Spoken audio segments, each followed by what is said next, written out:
there's a saying, I think, in the trade. What are they? There's a difference between religious civility and civil religion. Religious civility means that all the denominations and sects and various faith communities learn to live together and get on with one another. If they can't achieve that, there's a temptation by the state to start to impose a state religion. Now, that's what these boys might be saying, because if they want us to go back to Western civilization, they've got to be careful, because which Western civilization? Northern Europe, Southern Europe? Which bit?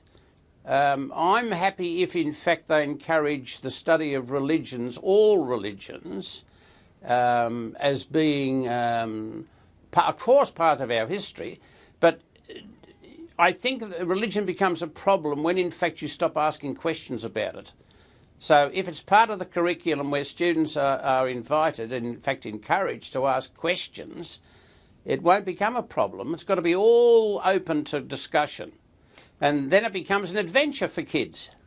So, Father Bob, what do you make of the point being made that religious study would help students to understand the underpinnings of Australia's major institutions, particularly political institutions? Is that not something that would be a positive? Oh, it is a positive. In fact, if you can open it out and see that the people who are speaking are probably about 50 years of age. Australia's come a long way over the last, 20, 30 years. And those blokes who are middle-aged, in fact, have got to realise that kids these days have got access through the internet to all kinds of information. They press a button and they get the complete history of Catholicism in Australia. But you see, to get the complete history of religion in Australia, you've got to be pretty ruthless, because you've got to cover everything. How the Protestants became so powerful early because of their use of understanding of money. How the Roman Catholics had to put up with being considered to be terrorists during the 20s and 30s, when Australia had a bunch of people called the secret armies.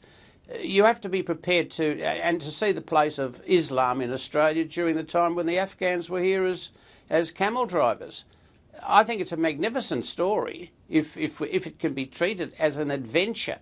Let the kids in on every aspect of all of the religions that have gone to make this place the exciting place it is.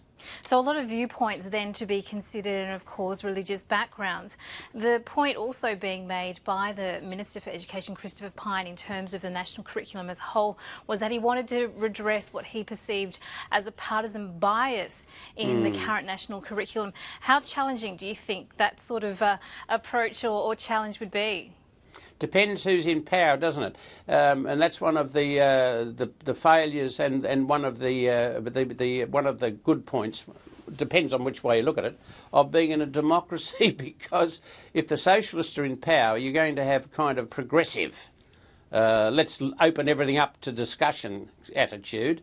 And if the Conservatives are in power, they say, excuse me, there's core business here, which in fact must be reinstalled to make sure that this country is financially secure.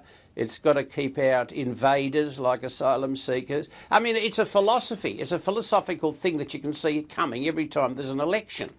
And it means that we have to turn Australia quickly into what's called a civil society, where all the citizens are alert and keep their eyes on the politicians who may just sneak away with an ideology, as occurred in Europe during the 30s. We've got to keep our eyes open. Not that these men mean harm, they're not malicious, but in fact sometimes Australia's got to be seen as the most blessed country in the world. We're so free that we're able to be silly. And that's the period we're in now. You see, I mean, we've got cricket, we've got tennis, we've got everything else going on in the place because we're so free. And at the same time, when you're that free, sometimes you see you can't pay attention to fundamentals. So I do hope the Australian people realise what a privilege we have after 100 and whatever it is, 200 years.